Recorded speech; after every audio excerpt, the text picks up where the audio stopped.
Kylian Mbappé est le meilleur avant-centre du monde. C'est pas moi qui le dis, c'est Carlo Ancelotti. Bon, c'est son coach, c'est un homme qui l'encourage dans ses performances. Il l'a jamais lâché, évidemment. Il a bien fait d'attendre son évolution au Real. 18 buts désormais, doublé ce week-end. Les médias espagnols sont dithyrambiques, élogieux. C'est un panégyrique partout, Fredo. Certains le comparent déjà à R9 ou à Cristiano Ronaldo. Analyse l'évolution de ses buts également. Fred, je crois que ça y est, tu l'avais annoncé depuis 3-4 semaines, hein, il était sur le chemin du retour. Là, on a retrouvé le Mbappé d'il y a environ 2 ans et demi. C'est ça y est. On a retrouvé le coup de rein. C'est-à-dire ce joueur inarrêtable quand il prend le ballon. Là, c'est flagrant. Enfin, je veux dire, c'est quelque chose d'impressionnant. On a suffisamment été dur avec lui. On s'est suffisamment inquiété en début de saison pour dire qu'aujourd'hui, là, ça fait quand même plusieurs matchs où il était très bon. La déroute contre le Barça, il est bon. Contre le Celta en coupe, il est bon. Et là, contre Las Palmas, il est excellent. C'est-à-dire, il y a 4 buts, il est impliqué sur les 4 buts. Il marque le premier sur penalty. Il met un but. Enfin, je ne sais pas si vous l'avez vu, la manière dont il ouvre son pied, et ça va quasiment d'un lucard. Enfin, c'est un type en pleine confiance. C'est-à-dire, la manière dont il... c'est pas de Los Angeles, dont il, je ne sais pas dire en français, où il s'en va des adversaires. C'est-à-dire, où il laisse sur place les adversaires. Ça, il y avait longtemps que physiquement, on ne l'avait pas vu dans cet état-là. Le troisième but du Real, c'est une de ses frappes qui provoque ensuite le gardien qui repousse la balle, et après, il y a but. Il est impliqué sur les 4 buts. Mais au-delà de ces statistiques-là, c'est l'impression qu'il donne. Tu vois, le Kylian Mbappé de la Coupe du Monde, voilà, quand il démarre, le coup de rein, on avait peur qu'il ne le retrouve plus jamais. Là, il l'a, c'est évident. Le changement de rythme, ça, c'est là. Puis la confiance, c'est-à-dire qu'il tente des trucs qu'il n'osait pas tenter il y a encore 2 mois. Donc oui, alors, on va être beaucoup plus calme que la presse espagnole qui s'enflamme toujours d'un côté comme d'un autre.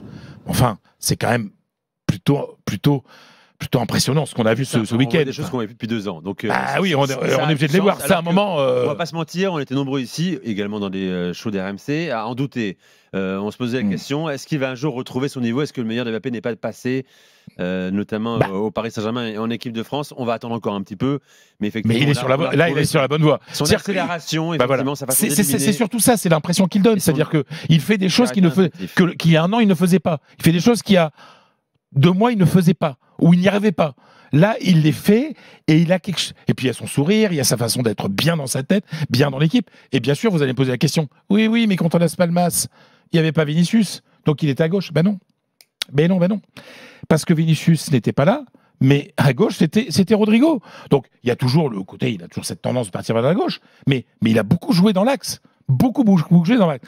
Et Ancelotti, il est très intelligent. Qu'est-ce qu'il dit? Il dit pas, c'est le meilleur attaquant du monde. Il dit, c'est le meilleur avant-centre du monde. Bon. Voilà. Tiens, d'ailleurs, les amis, ça vaut quoi cette déclaration? Tiens, Julien, tu vois, comment tu la lis, cette déclaration d'Ancelotti? Celle d'un coach qui veut flatter encore plus son joueur, certes, mais si on fait le débat, là, si on se pose 2 secondes, qui est le meilleur aujourd'hui avant-centre du monde? Ouais, il est dans son rôle, Ancelotti, je pense, de dire ça. Mais on l'a déjà dit dans l'émission, Nico, on l'a fait ensemble sur Alexander Isak. Aujourd'hui, même s'il n'y a pas de Ligue des Champions pour Isak en ce moment, cette saison, en termes de buts marqués sur 8 matchs consécutifs de Première Ligue, bon là, il n'a pas marqué ce week-end, ils n'ont pas été très bons contre Bournemouth, mais sinon, pour moi, c'était le meilleur actuellement. Après, il n'y a pas grand-chose non plus entre Lewandowski, Mbappé, Isak, ce genre de joueurs-là. Même Haaland, ça reste le très très haut niveau. Mais pour moi, Isak est quand même, sur la forme actuelle, je parle juste actuelle, là, sur les 8-9 derniers matchs, le meilleur, pour moi. Non, mais Ancelotti, il est obligé d'accompagner ce mouvement, et surtout en recentrant son poste à son poste, tu vois. C'est ça qui est intéressant. C'est qu'il préserve aussi Vinicius dans ce cas-là. Non, je pense qu'il a convaincu que Mbappé a un avenir dans l'axe. Également, quoi. Avec une certaine liberté, quand même. Pour l'instant, il n'y a pas de choix, de toute façon. Le plus important, c'est que Mbappé l'a compris aussi. Tu vois?